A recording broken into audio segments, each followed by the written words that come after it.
요한복음 5장 1절부터 9절까지 말씀으로 당신의 인생 목표는 무엇입니까? 제목으로 하나님 말씀을 이 시간에 함께 받겠습니다. 예전에 제가 어릴 때 봤던 기억들이 납니다.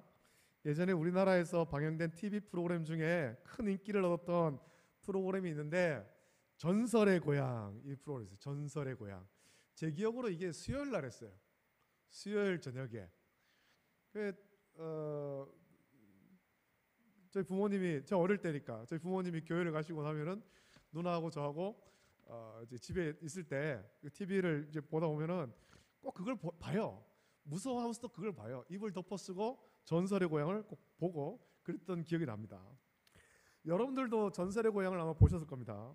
옛날에 있었던 그런 우리나라 각 지방에 있던 그런 이야기를 재미있게 각색하고 연출해서 보여줬는데 주로 거기 나온 그 내용이 주로 원한을 풀지 못한 어떤 귀신 이야기가 상당히 많이 있죠.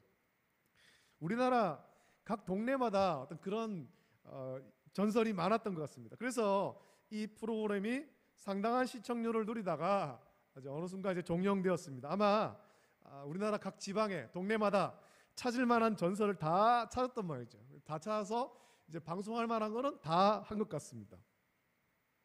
그래서 종영되었다가 그러다가 전설의 고향이 주로 귀신 이야기였기 때문에 이제 무더운 여름이 되면 남양 특집이라는 형식으로 이제 얼마간 다시 방영했던 적도 있습니다. 우리나라에 그런 전설이 많은 이유는 옛날 우리나라가 참 살기 어려웠고 억울한 일을 당한 사람들이 옛날에 상당히 많이 있었던 것 같습니다. 그럼 전설은 우리나라만 있는 거 아니라 세계 모든 나라에 전설이 있습니다. 귀신 이야기같이 무서운 전설도 있지만 때로는 사람들에게 희망을 주는 그런 전설도 있습니다. 지금 극장가에서 상영되고 있는 영화들 중에도 보면은 굉장히 인기 있는 영화 중에 하나는 유럽의 어느 나라의 어떤 전설, 그 전설을 배경으로 만든 그런 영화들도 있죠. 이 고대로부터 내려오는 한 전설이 있습니다. 도시의 바깥쪽에 한 연못이 있는데 이 연못에 들어가면 어떤 병이든 낫는다라는 겁니다. 누구든지, 그리고 어떤 병이든지 이 연못에 들어가기만 하면 모든 병이 다 낫는데 한 가지 조건이 있죠. 그것은 언제든지 들어가기만 하면 낫는 것이 아니라 잔잔하던 연못이 어쩌다가 한 번씩 출렁거릴 때가 있는데 그때 가장 먼저 들어가기만 하면 병이 낫는다라는 전설이 이스라엘에 있었습니다. 이런 전설을 듣고 병으로 고통받는 많은 사람이 이 연못으로 모여들었습니다. 다들 그 연못 주변에 모여서 눈이 빠지라고 연못만 쳐다보는 거예요. 저 연못이 언제 출렁거리나, 연못이 언제 출렁거릴지 알지 못하기 때문에 또 그렇게 출렁일 때 다른 사람보다 먼저 들어가야 되니까 눈이 빠져라 연못만 보고 있는 거예요. 여러분, 지금도 프랑스 남부의 작은 마을에 있는 수도원이 하나 있습니다. 그 수도원 이름이 성 마리 아를이라는 수도원이에요. 성 마리 아를. 이 수도원 마당에 석관이 하나 있습니다. 석관, 돌로 만든 관이죠. 시체를 넣는 관입니다. 석관이 있습니다. 이 석관이 이 수도원에 안치된 게 주 778년인데 석관의 주인이 있습니다. 원래 그 석관에 들어간 시체가 있다는 거죠. 그 석관의 주인은 압돈과 세넨이라는 두 명의 성직자였습니다. 이들이 주 303년 페르시아에서 복음을 전하다 기독교를 받게 하던 페르시아의 황제 다치오에 의해서 살해되었고, 다치오는 기독교인을 위협하기 위해서 두 성직자의 죽음을 본보기로 삼겠다며 그들의 시신을 굶주린 짐승에게 던져줘라, 그렇게 명령한 거예요. 죽이는 것으로 모자라서 굶주린 그 짐승에게 던져줘서 그 시신을 뜯어먹게, 그렇게 하려고 했던 거죠. 하지만 기독교인들이 황제의 눈을 피해서 몰래 그들의 시신을 거두고 그 시신을 석관에 안치했습니다. 303년에 안치를 하고 그 이후에 한 400년 후에 이제 그 석관이 성 마리아를, 프랑스에 있는 성 마리아를 수도원이 세워지면서 거기에 이제 그 석관이 그리로 오게 된 거예요. 석관이 거기에 안치되고 얼마 지나지 않아서 석관에서 이상한 일이 벌어지기 시작한 거죠. 뭐냐면 석관이 돌로 만든 관이고 거기에 돌로 만든 뚜껑이 덮여 있는데 그 본체와 뚜껑 사이에, 다 돌 아닙니까? 돌로 만든 석관, 돌로 만든 뚜껑, 그 사이로 물이 흘러나오기 시작했고 사람들이 이것을 순교자의 눈물이라고 부르면서 이거 아주 성스럽게 여기기 시작했습니다. 이 물이 기원전 778년 그때 안치되고 그때부터 물이 흘러나오기 시작했고 이 물은 1200년의 세월 동안에 단 하루도 멈추지 않고 매년 석관에서 물이 나오는데 무려 500리터에서 600리터나 되는 물이 그 석관의 사이에서 흘러나온다는 거죠. 심지어는 그 땅에 굉장히 심한 가뭄이 들어도 석관에서 물이 나오는 것은 멈추지 않는다는 거예요. 여러분들 인터넷으로 한번 검색해 보면 찾을 수 있을 겁니다. 성 마리아를 수도원에 있는 석관. 사람들이 생각했습니다. 석관이 낮과 밤에 어떤 기온차 때문에 안에 이슬이 맺혀가지고 그래서 물이 흘러나오는 거 아니냐라고 여러 가지로 생각을 했죠. 그래 한번 연구를 해봐도 풀리지가 않는 거예요. 왜냐하면 이 석관은 4개의 디딤돌 위에 올려져 있어서 이 석관으로는 지하수가 스며들 수 없게 되어 있고 또 이 석관은 벽에서부터 수도원 건물 벽에서부터 40cm 이상 떨어져 있어서 벽을 통해서도 물이 스며들 수 없는 그런 구조로 되어 있다는 겁니다. 어떻게 말하면 쉽게 말하면 그냥 붕 떠 있는 거예요. 붕 떠 있는 거. 이 붕 떠 있는데도 불구하고 거기서 매년 500리터에서 600리터의 물이 계속 나오는 거예요. 매일매일 나오고 있는 거죠. 매일. 이런 신기한 현상 때문에 사람들은 석관에서 흘러나오는 물을 마시면 뭐 병이 고침받는다 뭐 이런 그런 전설을 가지게 되었습니다. 이 신기한 물이니까. 오늘 본문에 나오는 연못도 그런 전설이 내려오고 또 그 연못에서 병을 고친 사람들의 이야기가 퍼져나가자 사람들이 점점 더 많이 연못으로 모이기 시작했고 연못에 들어가려고 하는 경쟁이 굉장히 치열해지기 시작했습니다. 다른 사람보다 먼저 들어가기 위해서 다양한 방법들이 사용되었습니다. 연못 가장자리에 앉는 것은 물론이고 옆에서 도와주는 사람까지 생겼습니다. 어떤 사람들은 가족이나 친척의 도움받기도 하지만 어떤 사람은 돈을 주고 도와줄 사람을 사기도 했고 또 가장 먼저 연못에 들어가기 위한 장치들을 서로가 마련하기 시작한 것입니다. 그럼 이 연못에 모여든 사람들은 대부분 오랜 병으로 고통받던 사람 아닙니까? 병원에서 의사를 통해 치료받았고 약도 많이 사용해봤지만 효과를 보지 못한 사람들입니다. 이것저것 해볼 방법 다 해봤지만 효과가 없을 때 그 전설을 들은 거예요. 그 못에 가면 낫는다. 못에 들어가기만 하면 낫는다. 그래서 그 전설을 듣고 먼 길을 마다하지 않고 달려온 겁니다. 거기서 지내는 것이 불편한 것을 감수하고 거기에 있는 거죠. 연못 주변에 얼마의 사람이 있었을까요? 몇 명이나 있었을까요? 셀 수 없는 많은 사람들이 연못을 에워싸고 있었겠죠. 연못 주변에 이미 사람들이 가득 찼습니다. 연못 가장자리를 얻는 것은 불가능한 일뿐만 아니라 사람들이 많아서 늦게 온 사람들은 연못에서 멀리 떨어진 자리를 앉을 수밖에 없으죠. 연못에서 멀어지면 멀어질수록 연못의 전설을 따라 기적을 볼 확률은 낮아지는 거예요. 왜 그렇습니까? 머니까 가까이 있는 사람이 먼저 들어가잖아요. 그래서 어떤 사람은 비싼 돈을 주고 연못 가장자리를 구하는 일도 생길 수 있다는 겁니다. 상황이 이렇다 보니까 돈도 없고 도와줄 사람도 없는 사람들은 연못에서 멀리 떨어져서 연못에 들어갈 기회를 얻지 못하게 되죠. 이것이 예루살렘에 있는 양문 곁에 있는 베데스다 못의 전설이고 현재 상황인 것입니다. 오늘 본문 3절 4절에서 베데스다 못의 전설이 무엇인지를 말씀하는데 이 못은 평소에는 잔잔합니다. 평소엔 잔잔한 못인데 가끔 물이 소용돌이 칠 때가 있다는 겁니다.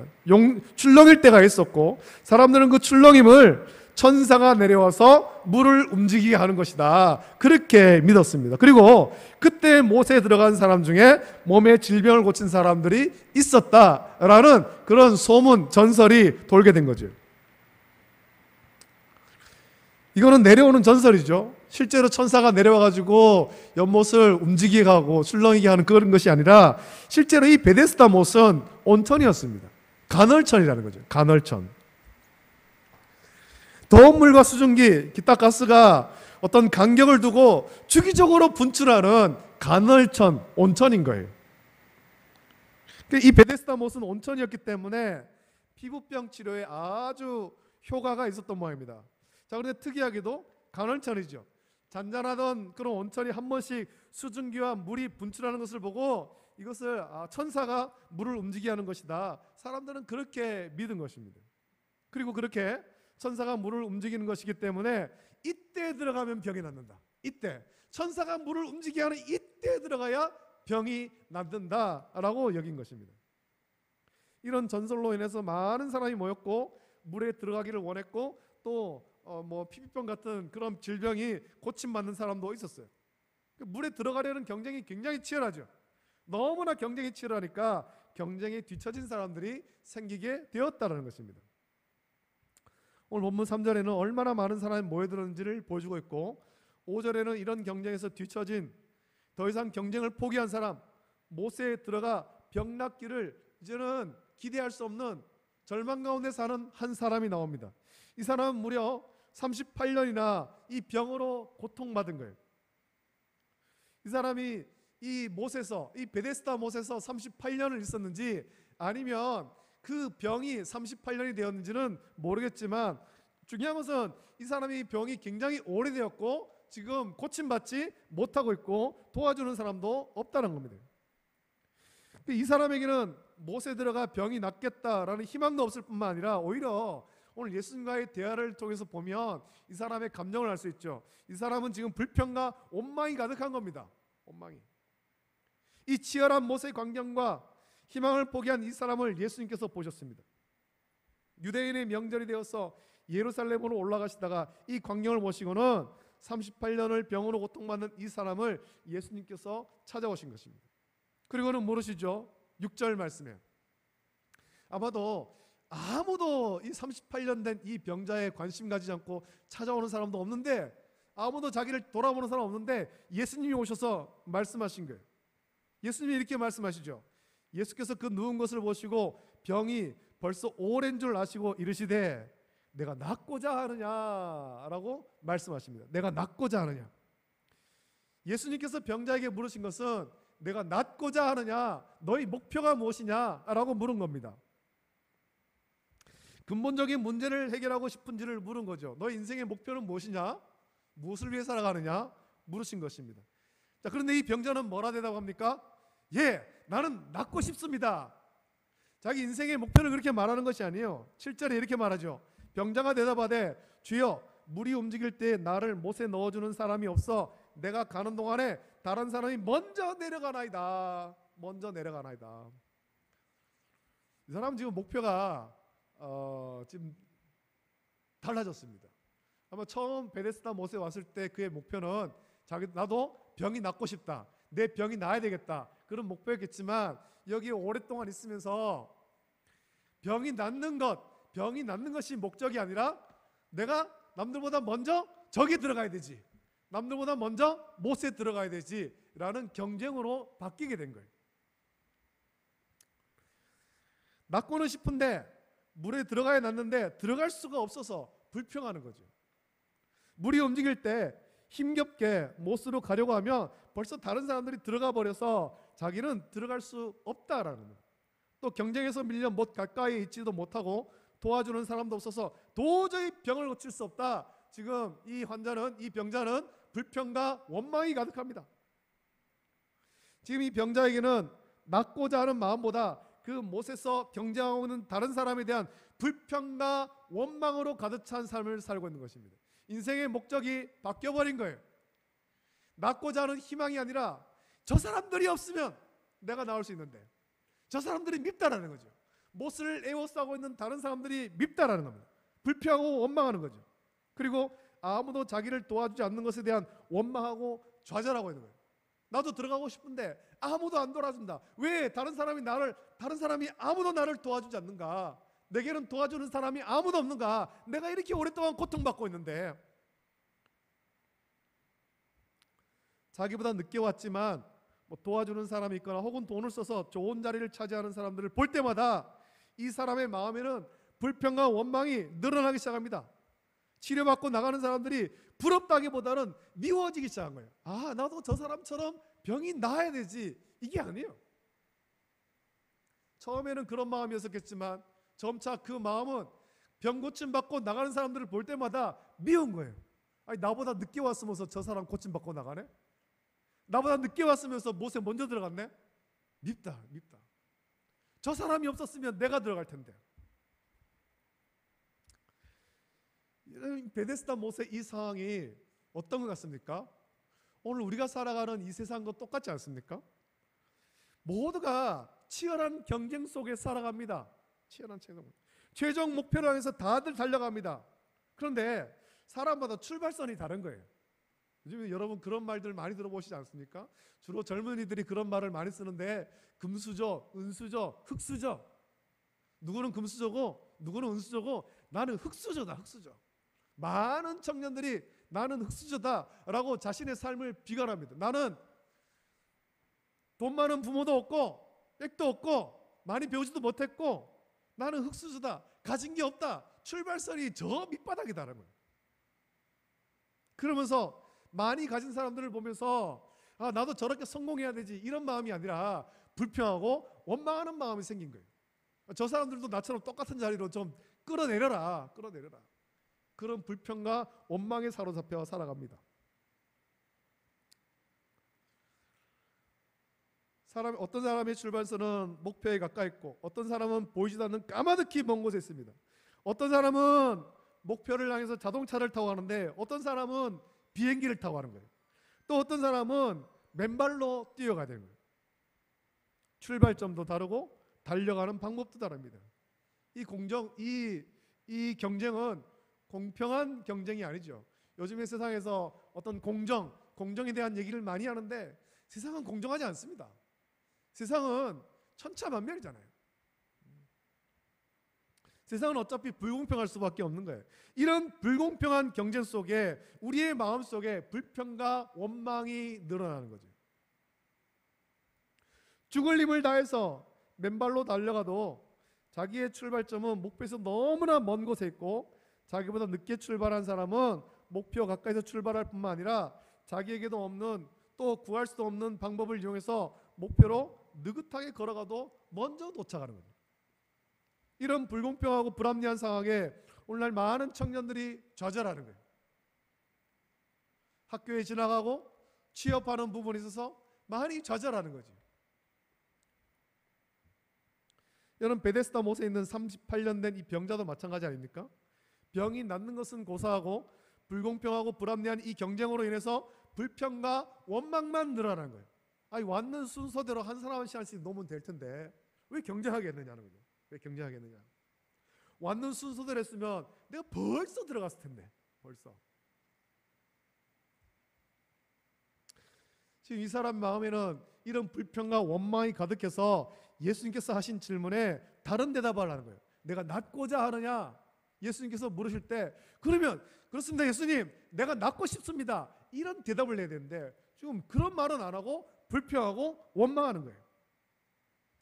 여러분 세상은 절대로 공평하지 않습니다. 평등을 이야기하지만 불평등이 더 많고 그런 불평등이 생길 수밖에 없는 거예요. 좋은 자리를 차지한 사람은 절대로 그 좋은 자리를 빼앗기지 않으려고 자기가 가진 모든 것을 동원합니다.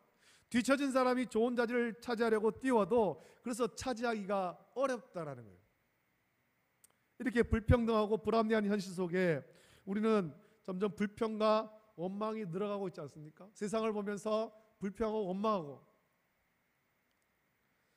여러분 이 병자의 최종 목표는 못에 들어가는 것이 되어서는 안 됩니다. 최종 목표는 못에 들어가는 것이 아니라 병이 낫는 것이 되어야 되는 거죠. 병이 낫는 것. 그런데 이 병자는 자기 인생의 최종 목표를 잊어버리고 못에 들어가는 데에만 집중하고 있고 못에 들어가지 못함으로 인해서 불평하고 원망하는 거예요. 그 못의 상황을 한번 보십시오. 물이 출렁일 때 못에 뛰어 들어간 사람이 얼마나 많이 있겠습니까? 얼마나 많이. 단 한 사람만 들어가는 건 아니거든요. 서로가 경쟁적으로 뛰어 들어간단 말입니다. 그런데 병이 낫는 사람은 한 사람이에요. 한 사람. 그런 의미에서 보면 못에 들어가도 병 고침 못 받는 사람이 많이 있다는 거죠. 오히려 태반이 병 고침을 받지 못하는 거예요. 그래서 못에 들어가는 것이 목적이 아니라 병 고침 받는 것이 목적이 되어야 되죠. 이 병자는 자신의 최종 목표, 병 고침 받는 것, 이걸 잊어버리고 못에 들어가는 데에만 집중하고 있어서 못에 들어가지 못함으로 해서 불평하고 원망합니다. 오늘날 우리도 치열한 경쟁 사회 속에서 우리 인생의 최종 목표를 잊어버린 채 치열한 경쟁을 하고 그 경쟁 속에 불평하고 원망만 하고 살아갈 수도 있습니다. 우리가 열심히 살아가고 있지만 우리 인생을 50년, 60년, 70년 열심히 달려왔지만 그동안 무엇을 위해서 달려왔는지 잊어버릴 때가 있다라는 겁니다. 여러분, 우리의 최종 목표, 우리 인생의 최종 목표, 저와 여러분의 인생의 최종 목표는 세상에서 잘 먹고 잘 사는 건 아닙니다. 많은 재물을 얻고 큰 집을 얻고 좋은 차를 타고 다니고 명예를 얻고, 그것이 아니란 말이죠. 우리의 최종 목표는 예수님을 잘 믿고 구원받는 백성이 되는 것입니다. 그래서 하나님 나라를 이 땅 가운데서 이루는 것이 저와 여러분의 최종 목표가 되어야 되는 것입니다. 그것을 위해서 주님께서 우리를 부르신 거예요. 성령을 주시고 권능을 주시며 예수 그리스도의 증인으로서 땅 끝까지 가라고 말씀하신 거잖아요. 우리의 최종 목표는 주님의 이루는 뜻을 이루는 것이지 세상 정치를 내 뜻대로 바꾸는 것이 아닙니다. 세상의 경제를 부흥시키는 것이 아니란 말이죠. 우리의 최종 목표는 예수님을 닮는 것이지 부자가 되어서 세상의 것을 풍족하게 누리는 것이 아니에요. 세상을 유토피아로 만드는 것, 그것이 아니란 말이죠. 우리가 예수님을 잘 믿고 예수님의 말씀을 들으며 그 말씀대로 살아가고, 그래서 하나님 나라를 이 땅 가운데서 이루고자 힘쓰는 삶을 살아간다면 우리는 날마다 하나님의 능력을 체험하며 살아가게 될 것입니다. 한마디로 기적을 체험하는 삶을 살게 된다는 거예요. 이 최종 목표를 잊지 않으면, 낳고자 하는 이 목표를 잊지 않으면 예수님의 능력으로 병고침 받는 거예요. 근데 이걸 잃어버리면, 모세에 들어가는 것에만 집중하게 되면 병고침을 못 받잖아요. 예수님께서는 베데스다 못에 들어가지 못해 자기의 근본적인 목표를 잃어버린 채 불평하고 원망하는 이 사람에게 말씀하십니다. 이 사람의 최종 목표가 무엇인지를 다시금 깨닫게 하는 거죠. 그래서 일어나 내 자리를 들고 걸어가라 라고 말씀하신 거예요. 이 말씀이 무슨 의미입니까? 네가 고침받았다라는 거죠. 고침받았다. 네 병이 나았다. 근본적인 목적을 잊어버리고 주저앉아 불평하고 있는 이 사람에게 예수님께서는 그 불평의 자리에서 떨치고 일어나라 라고 말씀하시는 거예요. 떨치고 일어나라. 내가 너를 낫게 하겠다. 그 불평과 원망의 자리를 떨치고 일어나라 말씀하신 것이죠. 불평하고 원망만 하면서 그 자리에 주저앉아 있지 말고 주님을 의지해서 일어나라는 거예요. 일어나라. 그리고 내 자리를 들고 걸어가라 라고 말씀하십니다. 어디로 걸어가라는 말씀입니까? 어디로? 주의 말씀을 듣고 주의 뜻을 따라 걸어가라 라는 것입니다.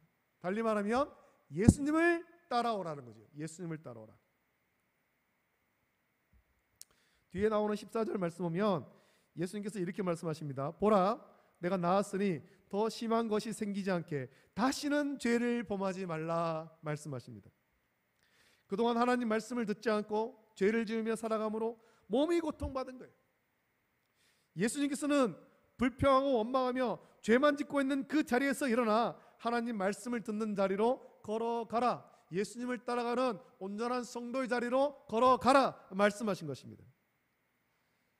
저와 여러분의 인생 가운데 기적을 체험하고 싶습니까?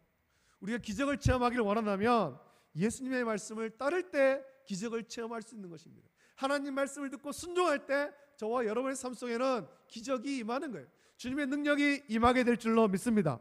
왜냐하면 하나님 말씀이 우리 속에 있고 그 말씀이 우리 속에서 역사하심으로 하나님의 능력을 맛보기 때문입니다. 할렐루야. 여러분, 우리가 세상에 살아가면서 치열한 경쟁을 하며 살아가지만 저와 여러분의 인생의 최종 목표를 잊지 마십시오. 물론 세상에 살면서 참 여러 가지로 세상 일이 힘들고 또 우리가 살아감에 있어서 물질도 필요하고 또 일을 할 때 여러 사람과 어울리면서 거기서 힘든 일도 겪겠죠. 그래서 나도 남들처럼 좀 부유하게 살고 싶고, 남들처럼 좀 명예를 얻고 싶고, 남들처럼 좀 편안하게 살고 싶고, 그런 마음이 가질 수 있습니다. 이게 잘못된 것은 아닙니다. 그러나 그 가운데서도 잊지 말아야 되는 것이 있는데, 우리 인생의 최종 목표라는 것입니다. 우리가 부유하게 살고 명예를 얻고 편안하게 살아가고, 그 속에서 주님이 주신 우리의 최종 목표, 예수님을 따라가는 것, 예수님을 전하는 증인의 삶, 이것을 잊지 말아야 되는 거예요. 우리가 치열한 경쟁 속에서 잘 먹고 잘 사는 것이 목표가 아니라, 하나님 말씀을 듣고 그 말씀에 순종함으로 하나님 나라를 온전히 이루는 것, 그것이 저와 여러분의 최종 목표인 것입니다. 이 최종 목표를 잊지 마십시오. 이 최종 목표를 잊어버리면 우리는 불평하고 원망에 쌓이게 되는 것입니다. 세상이 왜 이 모양 이 꼴이냐, 경제가 왜 이러냐, 나만 왜 이렇게 힘들고 살기 힘드냐, 불평하고 원망하게 되는 거예요. 주님께서 우리에게 주신 최종 목표를 기억하십시오. 성령이 너희에게 임하시면 권능을 받고 예루살렘과 온 유대와 사마리아와 땅끝까지 이르러 내 증인이 되리라. 예수님께서 주신 저와 여러분 인생의 최종 목표입니다. 예수님을 닮아가고 예수님을 전하는 증인의 삶을 살아가십시오. 오늘 이 자리에서 예배드리는 우리 모든 성도들이 이 최종 목표를 기억함으로 말미암아 주님의 말씀으로 기적을 체험하는, 주님의 증인으로 온전히 살아가는 모든 성도 되기를 예수님의 이름으로 축복합니다. 아멘. 기도드립니다. 하나님 아버지, 사랑과 은혜를 감사드립니다. 오늘 오후 시간 함께 모여서 하나님 말씀을 나누었습니다. 베데스다 못에 있던 38년 된 병자를 묵상합니다. 처음에는 그 병이 낫기를 원했지만 세월이 오래되면서 또 못에 들어가지 못하면서 병이 낫는 것이 아니라 또 그 못에 들어가기만을 갈망하는, 또 그래 자신을 도와주지 않고 못에 들어가지 못함으로 해서 다른 사람들 향해서 원망하고 불평하는 불행한 인생을 살았습니다. 이 모습이 오늘 우리의 모습은 아닌가 돌아보길 원합니다. 하나님, 우리 일상 가운데 불평과 원망은 떠나게 하여 주시옵소서. 우리가 주님의 말씀 묵상하면서 주님께서 우리에게 주신 우리 인생의 목표, 예수님을 닮아가고 성령이 임하시고 권능을 받아서 예루살렘과 온 유대와 사마리아 땅끝까지 이르러 부활하신 예수님의 증인으로 사는 이 인생의 최종 목표를 잊지 않게 해주시고, 그런 우리의 삶을 통해서 하나님 나라를 이 땅 가운데 온전히 이뤄갈 수 있도록 은혜를 내려 주시옵소서. 거룩하신 예수님의 이름으로 감사하며 기도드립니다. 아멘. 아멘.